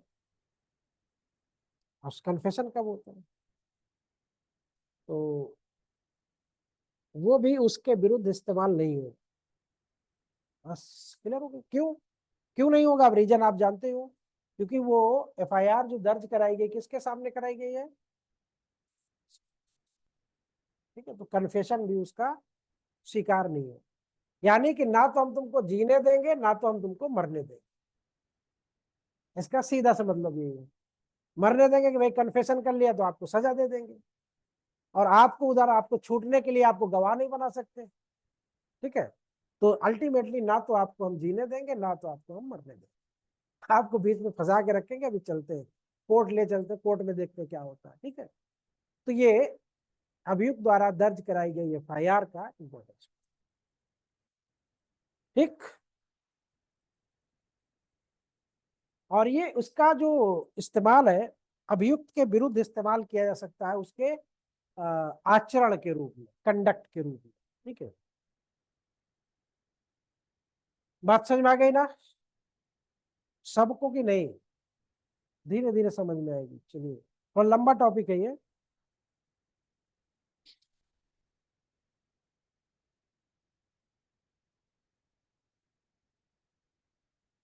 कभी कभी इन्वेस्टिगेशन ऑफिसर द्वारा भी एफआईआर दर्ज कर ली जाती है, ठीक है। तो एक पॉइंट है ये ध्यान रखना, कभी कभी इन्वेस्टिगेशन ऑफिसर द्वारा भी एफआईआर दर्ज करना होता है।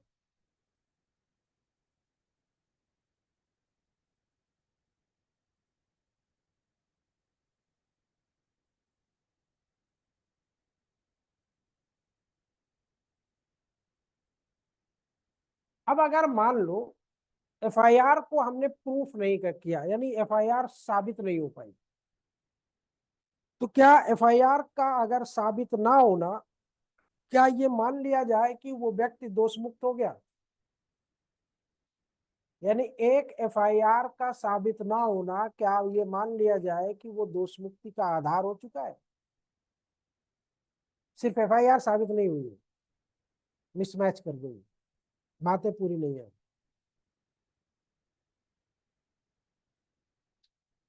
तो ऐसा नहीं है, क्योंकि कोरोबोरेटिव साक्ष्य है। हाँ, तो कोरोबोरेटिव साक्ष्य में अगर नहीं भी मैच कर रहा है तो कोई बहुत बड़ा इशू नहीं है। इशू वहां पे क्रिएट होता है जहां पे आपको प्रोसिक्यूशन है, प्रोसिक्यूशन के साक्ष्य भी तो है ना, उसको देखिए ना, उसको क्यों नहीं देख रहे? और अगर यही डाइंग डिक्लेरेशन होता तो उसके आधार पे हम कर सकते हैं, ठीक है।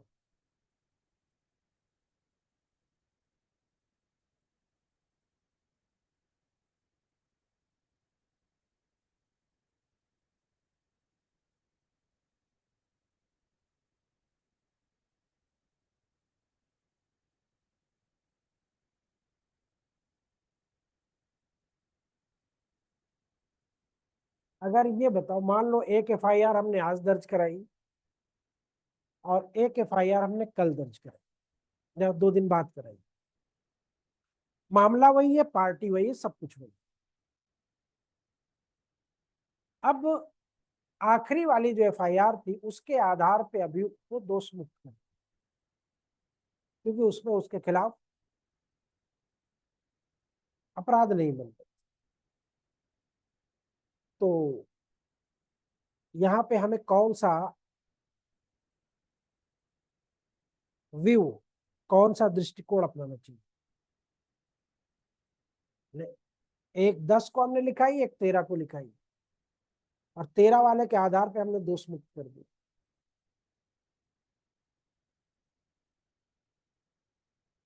क्या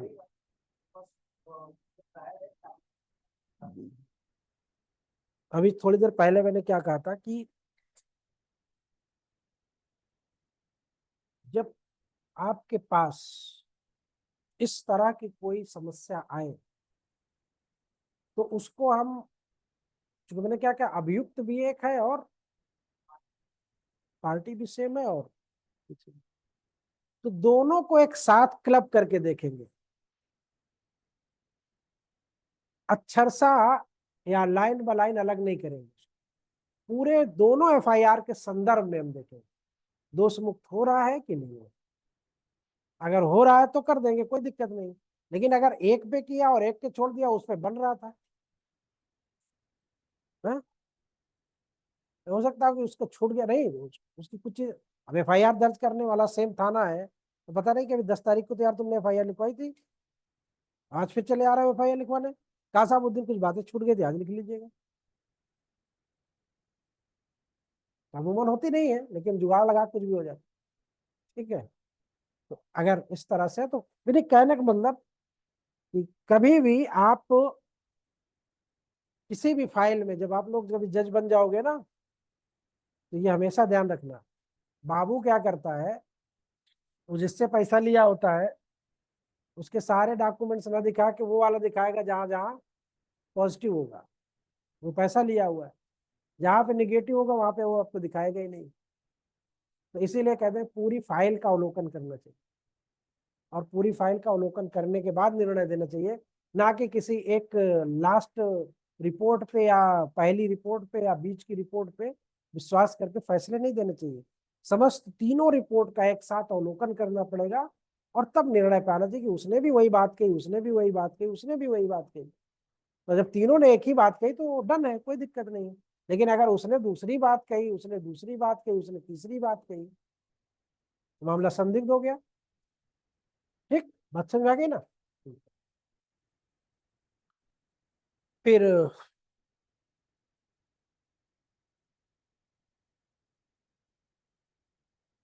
इन्फॉर्मेंट को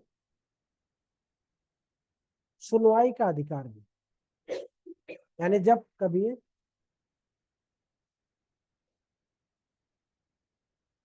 हाँ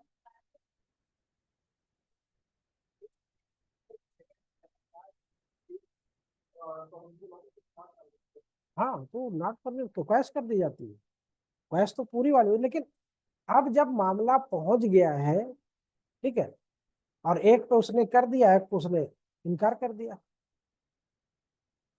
तो क्योंकि वहां पे एक ही कहा कि ठीक है दो है तो एक हटाओ, एक एक पे हम कर देते हैं, और क्या, और कोई दूसरा जाएगा? दूसरा थोड़ी जाएगा। देखो ये होता क्या है, उसमें होता क्या है कि कभी कभी जज साहब को भी चीजें समझ में नहीं आती। जैसे अभी एक जज साहब को इन्होंने ट्रेनिंग पे भेजा, एडीजे थे, उनको ट्रेनिंग पे भेज दिया, कहा कि आप जाइए, अभी आपको ज्ञान नहीं है। तो ऐसे कोई जज मिल गया और एक डेट पे कर दिया, एक डेट को छोड़ दिया उसने, तो ऐसे हालात में क्या करोगे? मामला आ गया तभी तो आया ना आपके पास कि पढ़ने के लिए, कि अगर दो एफआईआर हो तब आपको क्या करना चाहिए। तब आप, सीधी सी बात है कि आप दोनों का एक साथ अवलोकन करेंगे। अब आपको पता हो गया ना, ज्ञान हो गया आपको। नहीं तो क्या करें, नहीं आखिरी वाला तो उसी में कर देते हैं फैसला। ठीक, समझ में आई कि नहीं आई बात? तो यहाँ पे जब सूचना, जो इन्फॉर्मेंट यानी जो एफआईआर करने वाला होता है, उसको भी सुनवाई का अधिकार देना चाहिए। मजिस्ट्रेट अपराध का संज्ञान ना ग्रहण कर कार्रवाई को बंद कर देना पसंद करता है जहां पे अपराध आगे बढ़ने लायक नहीं है, और मजिस्ट्रेट को ये लगता है कि ये मामला बंद कर देना चाहिए, तो वहां पे वो इन्फॉर्मेंट को बुलाएगा और उससे पूछेगा कि आप के मुकदमे को हम ड्रॉप कर रहे हैं और इसमें आगे चलने लायक कुछ नहीं है, तो वहां पे बुला सकते हैं। लेकिन सुनवाई का ऐसा अधिकार उस व्यक्ति को नहीं प्राप्त है जो या तो घायल पक्षकार है या परिवादित घटना में मृत व्यक्ति के संबंधी है। मृत व्यक्ति के संबंधित है और परिवादित घटना है। परिवादित मतलब कंप्लेंट पे अगर कोई चीज दी गई है तो वहां पे इंफॉर्मेंट को बुला के निर्णय नहीं किया जाएगा, ठीक है। या उस व्यक्ति को जो घायल पक्षकार है उसको भी बुला के ये कहा जाएगा कि चलो तुम्हारा कोर्ट में मामला ये है कि तुम्हारा मामला निपटाया जा रहा है, या तुम्हारा मामला चलने लायक नहीं यार, छोटी सी तो चोट लगी थी इसके और कोर्ट इसको बंद करना चाहता है केस को, तो वहां पे नहीं होगा। यानी ऐसे व्यक्ति को मजिस्ट्रेट के समक्ष उपस्थित होने का अधिकार प्राप्त है। मजिस्ट्रेट भी ऐसे व्यक्तियों को अपने विवेक के अनुसार सुनवाई की सूचना देने का अधिकार रखता है। यानी कि जो व्यक्ति एफआईआर करवाया है उस व्यक्ति को भी अगर केस हमको विड्रा करना है तो हमको एक बार सुनना चाहिए, न उसको भी एक बार सुनना चाहिए, या उसको ये बताना चाहिए कि क्यों आपके केस को हम ड्रॉप करें, छोड़ो। लेकिन अगर कंप्लेंट मामला है तो उसमें नहीं कह सकते। तो कंप्लेंट में क्या करता है, उसमें वो एफिडेविट दिया होता है, ठीक है। ठीक।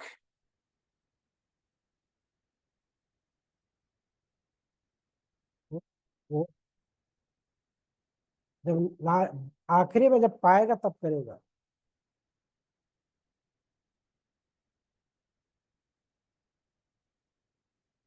क्या इन्वेस्ट इंक्वेस्ट रिपोर्ट क्या ये एफआईआर की रिपोर्ट होती है, या इंक्वेस्ट रिपोर्ट को एफआईआर रिपोर्ट मानी जा सकती है?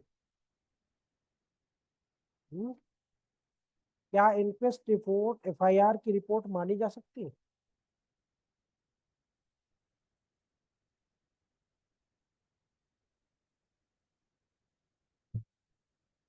हाँ, इंक्वेस्ट रिपोर्ट अभी बताया नहीं था, कहाँ थी, यहाँ नहीं थी क्या? जब किसी भी व्यक्ति की असामयिक मृत्यु होती है यानी कि अननेचुरल डेथ होती है तो उस पे मजिस्ट्रेट क्या करता है, संज्ञान लेता है और उसका पूरा, जिसको वहां पे पंचनामा बोलते हो आप, ठीक है, कैसे हुई, क्या हुआ, दो चार लोग रहते हैं वहां पे, उसे लिखाया जाता है, तो उसको इंक्वेस्ट रिपोर्ट बोला जाता है। शव परीक्षण जिसको बोला जाता है, तो मरणोपरांत, मरणान्वेषण नहीं, इसको मरणान्वेषण बोला जाता है, यानी इंक्वेस्ट रिपोर्ट। और एक होती है आपकी पोस्टमार्टम रिपोर्ट जो है।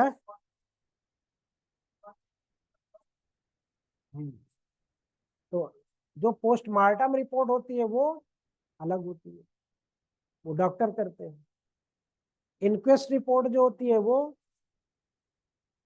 मजिस्ट्रेट करता है, और जो एफआईआर होती है वो एसएचओ करता है या इन्वेस्टिगेशन ऑफिसर करता है, ठीक। तो इंक्वेस्ट रिपोर्ट में अंतर तीनों में लिख लेना, एफआईआर, इंक्वेस्ट रिपोर्ट और पोस्टमार्टम रिपोर्ट, तीनों में अंतर लिख लीजिएगा, ठीक है। तीनों में डिफरेंस लिख लीजिएगा, एफआईआर, इंक्वेस्ट और एफ हाँ पोस्टमार्टम। ये देखिए आपका यहाँ से संज्ञेय असंज्ञेय एफआईआर सब हो गया है ना। हाँ, अब इसके बाद कल से हम लोग चलेंगे।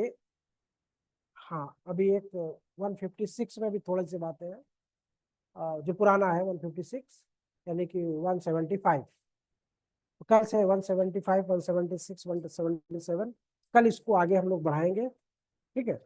अब इसके बाद सब कुछ हो गया है। अब वो इन्वेस्टिगेशन की जो रिपोर्ट है वो कहाँ पे जाएगी, कैसे जाएगी, किस अधिकारी को जाएगी, और उस इन्वेस्टिगेशन को लेने में कौन कौन सी प्रक्रियाएं, किसके किसके साथ प्रक्रियाएं अपनाई जाएंगी वो लेंगे, ठीक है। तो अभी 175 में ये है कि अभी मान लो आपकी एफआईआर दर्ज होने में थोड़ा सा समस्या होगी, नहीं हो पा, ठीक है। यानी कि दो यहाँ पे तो एफआईआर था पूरा, अब वहां पे समस्या थोड़ी सी आ रही है, एफआईआर आपकी दर्ज नहीं हो रही है। तो जब तक दर्ज नहीं होगी आपके अपराध का संज्ञान नहीं होगा, हो जाएगा। तो उसमें धारा 200 9, धारा 209 खोलो जरा, क्या है नई वाली? 209। हाँ। 210।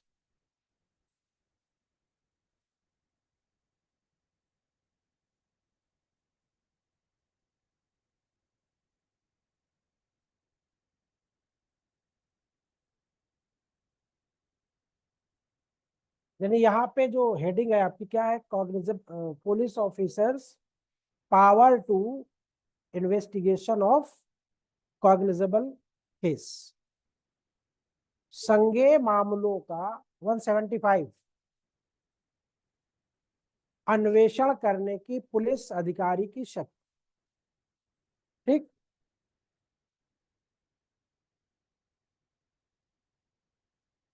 तो अब इसी में हमको दो तीन बातें देखनी होगी, एक एफआईआर के माध्यम से, एक कंप्लेंट के माध्यम से, और एक मजिस्ट्रेट के संज्ञान।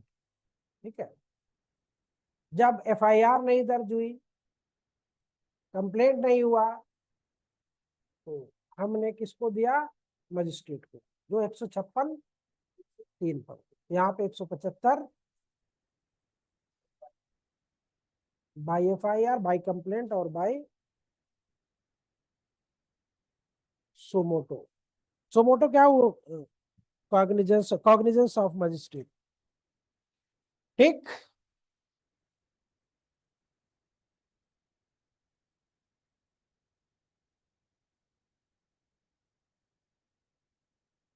एफआईआर आपकी हो गई, इन्वेस्टिगेशन अब आपका शुरू है।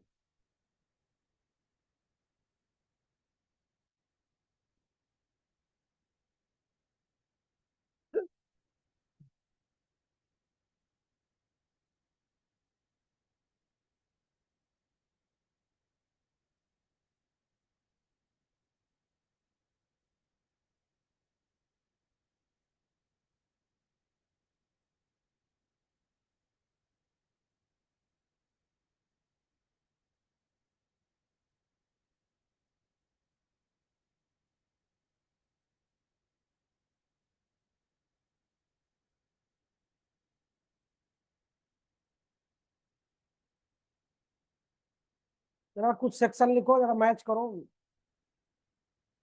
सेक्शन लिखो, मैच करो जरा। सेक्शन 125 है, कहाँ जा रही हो?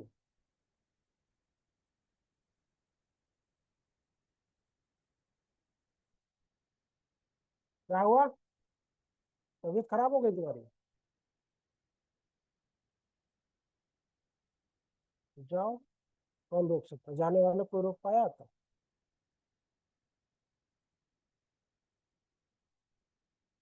125, 144, 144, 164 और एक 84 कर दो। 84, सेक्शन 84, 84, सिर्फ 84, ओनली 84। हो गया? हो गया ना? चारों को बताओ क्या क्या है। धारा 84 क्या है?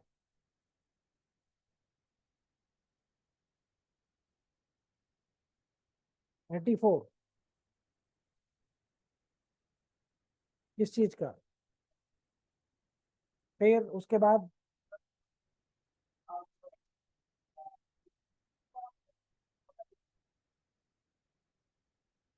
वो